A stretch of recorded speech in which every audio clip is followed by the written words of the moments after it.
In this video, we're going to introduce the concept of conditional probability. So let's look at this probability here. Here we've got a group of students who study French and German, or neither. So we're interested in the probability that a random person from the class who studies German also studies French. And the key part here is that we know that the person studies German. And we want to work out the probability that, given that we know that they study German, what's the probability that they study French? Another way of saying this would be, what's the probability that a person studies French, given that they study German? Now,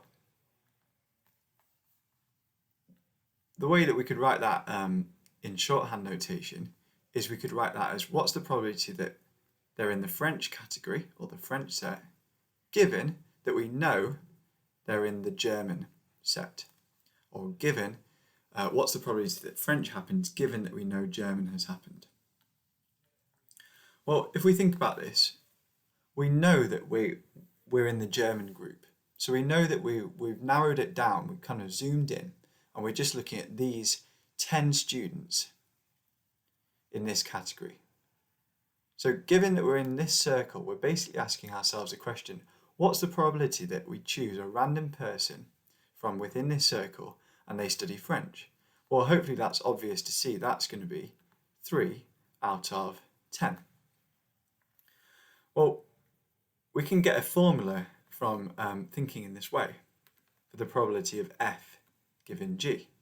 The probability of F given G is the probability of F and G divided by the probability of G.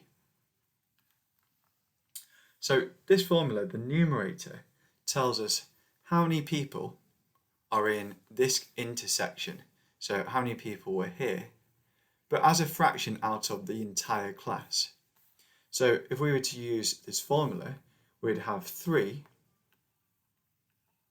out of the total number of people in the class, which is 20. And then we would divide it by the probability of a random person studying German. Well, the probability of a random person studying German is 10 out of 20. Because remember, these statements aren't conditional on the fact that we know we're in German, which is why they're out of 20. This says, what's the probability that a random person out of the whole class is in the category French and German? And you can see that the 20s cancel each other out, and you end up with what we had before. We end up with 3 out of 10. So this is the formula that we're going to use for conditional probability, and we're going to use that a lot in the coming examples. We could have done the same logic for a Venn diagram that shows probabilities instead of frequencies. So we want the probability that A happens, given that B has happened. So we know that we're within the B circle, and we're asking ourselves the question, given that we know that we're within this B circle, what's the probability that we end up inside the A circle? So it's out of 0.5 because we know that we're in this B circle, and the total probability within the B circle is 0.5, and the amount of probability that's also in the A circle is 0.2. So that probability we could simplify to 2/5. If we were to use the formula for the probability of A given B, we'd work out the probability of A and B divided by the probability of B.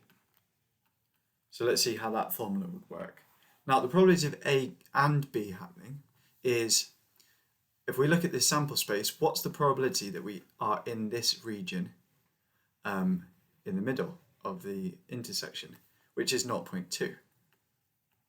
And we divide by the probability that in this sample space we're in B, and the probability of being in B is 0.5. So we end up with 2/5 again.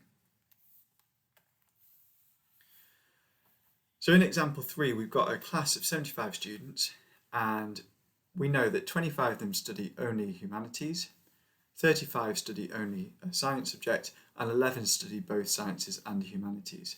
So we're asked to draw a two-way table to show this information.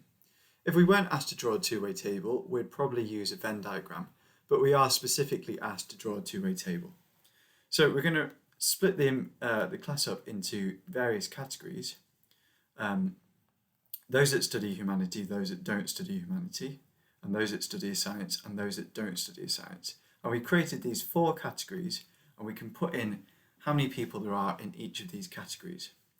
So we know that 11 students study both science and humanities, so we can put 11 students in this category. We know that 25 study only humanities. So 25 students are in the humanities column, but they don't study a science, so they're here. And 37 study only science, but not a humanities, so 37 go in this category. We can fill in a totals column and a totals row. So we know that there's 36 people in this category, and we know that there's 48 people in this category. And we know that the grand total is 75. So we know that these 4 categories have to add up to 75, so we know that there's 2 people that don't study humanity and also don't study a science. So we can fill in this total as 39 and fill in this total as 27. So let's try and answer the questions in part B. So we want to work out the probability that a randomly chosen person from the class is in the category of S- and H-. So out of a randomly chosen person in the class, so we know that we're choosing out of 75 people. What's the probability that we choose someone out of those 75 that are in this category? Well, the number of people in this category is 2. Next, we've got a conditional probability question.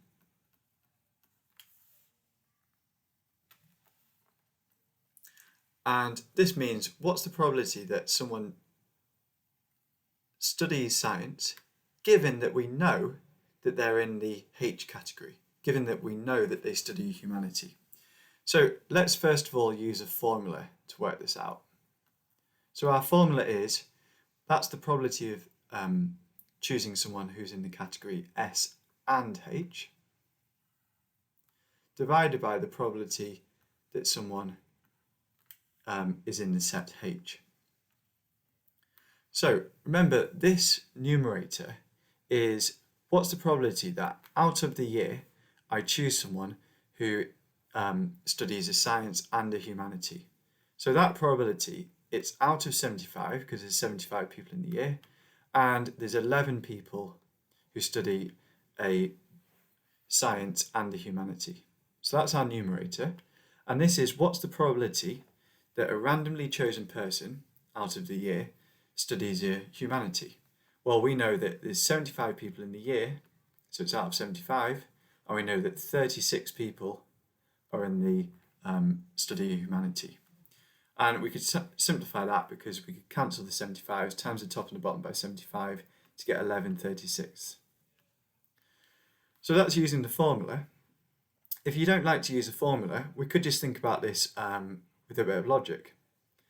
So this says that given that we've chosen someone, that we have to choose someone who's in the H category, what's the probability that they choose that they study a science? So we know that we're in this H category here, and we know that there's 36 people in that category. So straight away we know that we're choosing out of 36 people. And then the question is, how many people out of those 36 study a science? And it's 11, so the probability is 11/36.